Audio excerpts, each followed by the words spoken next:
আজ যখন ঘুম থেকে উঠেছি, ঘুম থেকে উঠেই কিন্তু আগে এই গাছটার উপরে নজর পড়ে গেল। অনেক দিন ধরেই গাছে ফুলটা ফুটে ফুটে ভর্তি হয়ে যাচ্ছে। গাছটা কিন্তু অনেকটাই ছোট। ভাবলাম যে আপনাদের সাথে একটু শেয়ার করি অতটুক গাছে কতগুলো ফুল ফুটেছে। তো দেখেছেন গাছটা পুরো ভর্তি হয়ে গিয়েছে। হ্যালো বন্ধুরা, কেমন আছেন সবাই? আশা করি সবাই ভালো আছেন এবং সুস্থ আছেন। আমি মাধু, আর আপনাদের সবাইকে মাধুর আরেকটি নতুন ব্লগে অনেক অনেক স্বাগত জানাই। আজ হচ্ছে মঙ্গলবার, আর এখনে ঘড়িতে বাজে কটা জানেন? এখনে বাজে সকাল 6:30। আর আজকের ভিডিওটা আমি এখান থেকে স্টার্ট করলাম। আই হোপ আপনারা সবাই ভালো আছেন, আমরাও ভালো আছি। সম্পূর্ণ ভিডিওটি দেখার জন্য অনেক অনেক অনুরোধ রইল। তো ঘুম থেকে উঠেই প্রত্যেক দিনের মতন চলে আসলাম, কিন্তু ঠাকুরকে প্রণাম করে বাইরেটা ঝাড় দিয়ে ধুয়ে নিচ্ছি। চলেন, এই যে দেখেন এই জায়গাটা ভালো করে ঝাড়ু দিয়ে একেবারে ধুয়ে নিয়েছি। আর এটা কিন্তু আমি প্রত্যেক দিন করি। আমি কেন, সবাই করেন আপনারা। ঘুম থেকে উঠে দূরে জল দেওয়া এটা প্রত্যেক নারীর কিন্তু ধর্ম বা কর্ম বলতে পারেন। আর এই যে রাতে কিছু শাক না রেখে দিয়েছিলাম, বাইরে থাকবে, কুয়াশাতে কিন্তু ভালো থাকবে বলে বাইরে রেখে দিয়েছিলাম, ওটা আজকে রান্না করব। তো একেবারে রোদ ওঠার আগেই কিন্তু নিয়ে ঘরে চলে আসলাম। আর তার সাথে দেখেন চলে এসেছি বাসন মাজতে। রাতে কিন্তু বাসনটা আর মাজতে পারিনি, তার জন্য তো এখনই মেজে নিচ্ছি। আর সকালবেলা বাসন মাজা, কাপড় কাচা, অনেকই তো কাম কাজ থাকে। এটা আমার সংসার কেন, সবার সংসারেই থাকে। চলেন একটা একটা করে সমস্ত কাম কাজ সেরে ফেলি। আর আজকের এই ভিডিওতে যদি আমার কোনো নতুন বন্ধু থেকে থাকেন বা ভিডিওর কোনো অংশ আপনাদের কাছে একটু হলেও ভালো লেগে থাকে, তাহলে কিন্তু চ্যানেলটাকে সাবস্ক্রাইব করে দিয়ে আমার পাশে থাকবেন। আর যারা যারা করে দিয়েছেন তাদেরকে অসংখ্য ধন্যবাদ আমার এই ছোট্ট পরিবারের মেম্বার হওয়ার জন্য।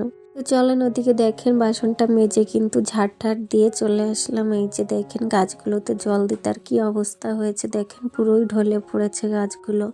কদিন বলেছিলাম না, শরীরটা ভালো ছিল না বলে কিন্তু কোনো কামেই মন লাগতো না। তা আবার কিন্তু সংসারের হাল ধরে নিয়েছি। তো এই যে দেখেন শাকগুলো নিয়ে আসছে, ওগুলো বাছতে হবে। তার আগে রান্নাঘরটা ঝাড়ু দিয়ে আগে রান্নাটা কিন্তু তুলে দেবো, কেন কি ছোট দিনের বেলা। আর রান্নাটা কিন্তু আমার আগেই করতে হবে, কেন কি আপনারা তো জানেনই আমার কিন্তু সকালবেলা রান্নাটা সারতে হয়। বর নিয়ে যায় টিফিন, ওর জন্যতে খেয়েও যায়, তার জন্যতে কিন্তু 9টার ভিতরে আমার রান্নাটা সারতে হয়। তো এদিকে দেখেন ভাতটা আমি এই যে তুলে দিয়েছি, ভাতের জলটা বসিয়ে দিয়েছি, এখন চালটাও ধুয়ে দিচ্ছি। চলেন, এই যে চালটা ধুয়ে দিয়ে কিন্তু আমি সবজিগুলোও কেটে নেব। এক জায়গায় দাঁড়িয়ে না থেকে কিন্তু একটা একটা কাম করেই নিতে হবে। আর এমন দাঁড়িয়ে থাকলে কিন্তু দেরি হয়ে যাবে ছোট দিনের বেলা, তার জন্য তো রান্নাটা তুলে দিয়ে কিন্তু আমি অনেক কাম করতে পারি। আর আমরা সবাই করি, একটু বুদ্ধি খাটিয়ে কিন্তু কাম করতে হয়। আর তার সাথে দেখেন আজকে আমি আপনাদের সাথে শেয়ার করব, স্বামীর ইনকাম যদি কম হয় তবে আমাদের মতন বউদের কিন্তু একটু হিসাব করে চলতে হয়। একদিকে বলতে পারেন একটু বুঝে শুনেই আমাদের চলতে হয়। যেমন আমার স্বামীর ইনকাম কিন্তু অনেকটাই কম। যেমন দেখেন উনি কিন্তু ওই এক দোকানের উপর থেকেই আমাদের সংসার বলেন, যা বলেন, যে খরচ বলেন, সব কিছুই কিন্তু চলে। দোকানটা না থাকলে কিন্তু আমাদের আর কোনোই আউট ইনকাম নেই যে সেখান থেকে আমার সংসার চলবে। সেই ক্ষেত্রে কিন্তু আমাদের মতন বউদের একটু হিসাব করে চলতে হয়। যেমন দেখেন স্বামীর ইনকাম কম হলেও কিন্তু আমি প্রত্যেক মাসে আমার এই যে গ্যাসের খরচটা, ওটা কিন্তু আমি অর্ধেক বাঁচিয়ে দিতে পারি। যেমন দেখেন রান্না করার সময় আমি কিন্তু রান্নাটা ঢেকে করি, কেন কি রান্নাটা ঢেকে করলে আমার কিন্তু গ্যাসের খরচটা অনেকটাই বাঁচে। তার সাথে রান্নাটা আমার শীঘ্রই হয়ে যায়, আমার ক্ষেত্রে তো এটাই মনে হয়। সেজন্যতে কিন্তু আমি চেষ্টা করি রান্নাটা কিন্তু প্রত্যেক দিন ঢেকে ঢেকে রান্না করার জন্য। তার কারণে কিন্তু যেখানে আমার 1 মাসে গ্যাসটা শেষ হতো, সেই গ্যাসটা কিন্তু আমার 2 মাস কেটে যায়, আরও 1 মাস বেড়ে যায়। ওর জন্যতে কিন্তু সেই মাসে আমার গ্যাসটা আর কিনতে হয় না। আর আপনারা বললে বিশ্বাস করবেন না, আমার কিন্তু একটা গ্যাস অনেক দিনই যায়। আর আমি অনেকটাই চেষ্টা করি যে কম ইনকামেও কিন্তু একটু বুঝে শুনে চলার জন্য। না হলে কিন্তু আজকালের জমানায় কেউকে কিন্তু ফ্রিতে কিছুই দেবে না। নিজের না থাকলে বলে না, কেউ কিন্তু হাত পাতলে দিতে চায় না। সে নিজের বাবা হোক, মা হোক, বা ভাই বন্ধু হোক, কেউ কিন্তু দিতে চায় না।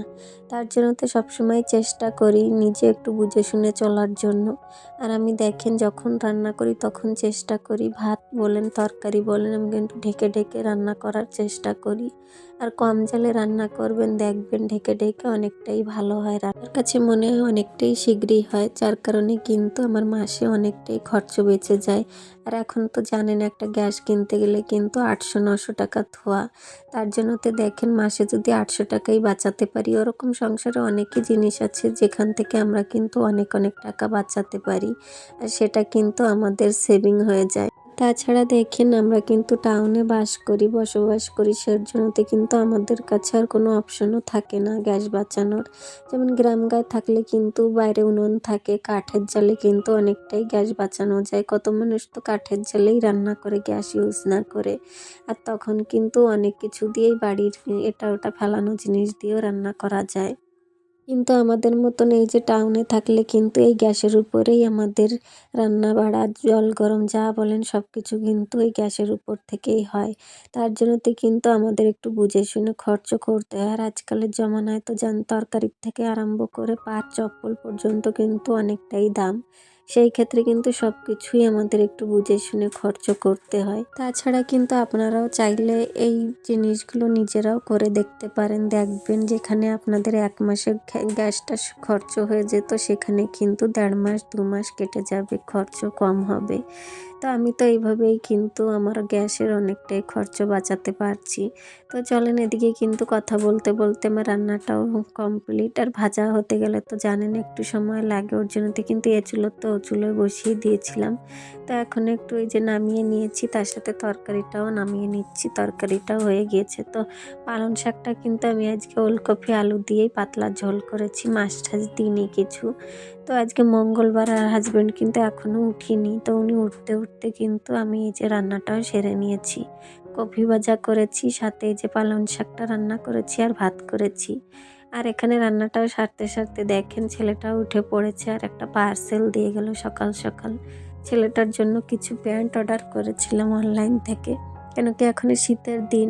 আর বাচ্চা কাচ্চার কিন্তু এখন পুরো শরীরটাই কভার করে রাখতে হবে, ওর জন্যতে দেখেন এই প্যান্টগুলো অর্ডার করেছিলাম। প্যান্টগুলো না খুবই ভালো এসেছে। তো এখানে ও পরবে বলে যা করছিল, তো কেবল ঘুম থেকে উঠেছে বলে ভাবলাম যে একটু পরে পরিয়ে দেব। তাছাড়াও জামা প্যান্ট দিনে যে কবার চেঞ্জ করতে হয় তার কোনো হিসাব নেই। তো এই যে 5টা প্যান্ট ছিল, 5টা প্যান্ট নিয়েছে 280-84 এমন টাকা নিয়েছিল। তো এদিকে রান্নাবান্নাটাও সেরে কিন্তু আমি গ্যাসটাও পুছে নিচ্ছি। আর এটা কিন্তু আমি প্রত্যেক দিনই করে থাকি। রান্নাবান্নার পরে গ্যাস টেবিল এগুলো না পুছলে কিন্তু ভালো লাগে না, কেন কি রান্নাঘর সবসময় গোছানো পরিষ্কার পরিচ্ছন্ন থাকলে ভালো দেখা যায়। আমাদের কিন্তু প্রায় সময়টাই রান্নাঘরেই কাটে, মিনিটে মিনিটে এসেই কিন্তু আমাদের রান্নাঘরে এটা ওটা করতে হয়। আর অগোছালো রান্নাঘর থাকলে কিন্তু একটুও ভালো লাগে না। তো এদিকে দেখেন ওই যে গ্যাসটা পুছে টেবিলটাও পুছে নিচ্ছি। রান্না করার পরে কিন্তু না পুছলে হয় না, কেন কি তেল ছিটে ভাবটা থেকেই যায়। তার জন্য তো সবসময় কিন্তু রান্নার পরেই আমি রান্নাঘরটা পরিষ্কার করে নিই। তো চলেন, এদিকে টেবিলটাও পরিষ্কার করে নিয়েছি। সাথে এখানে দেখেন ছেলের জন্য একটু ওটসের পরোটা করে দিয়েছি, তো ওটা দেখালাম না। তো এই যে পরোটা করে ওকে নিয়ে আসছি যে খাওয়াতে। আর এই যে বলেছিলাম না, দেখেন ব্রাশ করতে গিয়ে সমস্ত জামা প্যান্ট কিন্তু ভিজিয়ে নিয়েছে। তো এই যে নতুন প্যান্টটা পরিয়ে দিয়েছি। আর ব্রাশটা কিন্তু হাতে নিয়েই বসে রয়েছি, ব্রাশটা রাখবে না নিচে। এদিকে ছেলেকে খাইয়ে আমি যাব বিছনাটা তুলতে, কেন কি আমাদের কিন্তু বিছনাটা একটু দেরিতেই তোলা হয়, কেন কি ওরা শুয়ে থাকে। তো ওর জন্যতে কিন্তু আমি এ ঘরে আর আসি না, বাইরের সমস্ত কাম কাজ সেরে নিই। তো ওনারা উঠে কিন্তু হাজব্যান্ড গিয়েছে ফ্রেশ হতে, আর ছেলেটাকে খাইয়ে দিয়েছি, ও বাইরে খেলছে। তার জন্য তো এখানে দেখেন আমি বেডটা গুছিয়ে নিচ্ছি। তাছাড়া দেখবেন যত সময় কিন্তু বেডটা গুছানো না হয় তত সময় পর্যন্ত মনে হয় কি যে কিছুই কাম করিনি। তার জন্যতে কিন্তু দেখেন এখানে আমি বেডটা না গোছানো পর্যন্ত আমার কিন্তু ভালো লাগে না। আর ওই সকালে উঠতে উঠতে দেরি করে বলে এই কামগুলো কিন্তু আমার একটু দেরিতেই করতে হয়। তাও কিন্তু সবটাই গুছিয়ে নিই টাইমের মধ্যে। তো এই যে দেখেন ছেলেটা আবার ও প্যান্টটা নিয়ে আসছে পরবে বলে, ওটা পরিয়ে দিয়েছি হবে না, আবার ওটা নিয়ে আসছে। তো ওর বাবাকে দেখলেই যখন দেখে বাবা জামা প্যান্ট পরছে তখন কিন্তু ওর বাবার সাথে যাওয়ার জন্য ওইভাবে করতে থাকে। দিকে কিন্তু বেডটা গুছাতে গুছাতে হাজব্যান্ডও রেডি হয়ে নিয়েছে, তো উনি খেয়ে দিয়ে চলে গিয়েছেন। আর এদিকে ছেলেকে দেখেন একটু ঘুরিয়ে রেখে গেল। ও কিন্তু আর বাবা ডিউটি যাওয়ার সময় এক ঘুরলি না দিয়ে ছাড়বে না গাড়িতে। তো ওকে ঘুরিয়ে এই যে বাইরে বসিয়ে রেখেছি। আর একটা মিনু এসেছে আমাদের সাইডের বাড়িতে নতুন, তো ওদের মিনুটা আমাদের বাড়িতে এসেছে। তো দেখেন দেখে ওকে ডাকছে, ই ই করে ডাকছে। ও কিন্তু মিনু বলতে পারে না, ই বলে ডাকে ওকে। তো ওগুলোই একটু আর কি রেখে দিলাম তুলে, কেন কি এই সমস্ত জিনিস এই একটাই মাধ্যম আছে যার মধ্যে দিয়ে কিন্তু আমি সব কিছুই ক্যাপচার করতে পারি বা ক্যাপচার করে রাখছি। কেন কি আমার কিন্তু ডায়েরি লিখতে ভালো লাগে না, তার জন্যতে আমি এই ভিডিওর মাধ্যমেই সব কিছু কিন্তু স্মৃতি করে রেখে দিতে চাচ্ছি। আর ওই যে দেখেন দুপুরে ছেলেকে কিন্তু ঘুম পাড়িয়ে দিয়েছি, আর একটু আমিও ফ্রেশ হয়ে নিচ্ছি, স্নান করে একটু মাথায় তেল লাগিয়ে গায়ে একটু ভ্যাসলিন লাগিয়ে নিচ্ছি। তো আমার শব্দতে দেখেন নড়াচড়া হচ্ছে। আর ওই যে সকালবেলা জামা কাপড়গুলো কেচেছিলাম ওগুলোও নিয়ে আসছি, তুলে ওগুলো ভাজিয়ে নিতে হবে। আরও কিছু কিছু রয়েছে, ওগুলো আর কি তোলা হয়নি, ওগুলো রয়েছে সব বাইরে। আর আজকে যে ভয়েসটা আমি দিচ্ছি না, আপনারা একটু ম্যানেজ করে নেবেন। আজকে কিন্তু আমি অনেকটাই তাড়াহুড়োতে ভয়েসটা দিচ্ছি, কেন কি আমি এক জায়গাতে যাবো, ওর জন্য তো এই ভিডিওটাও আপনারা পেয়ে যাবেন আজকে যে ভয়েসটা দিচ্ছি এই দিনের।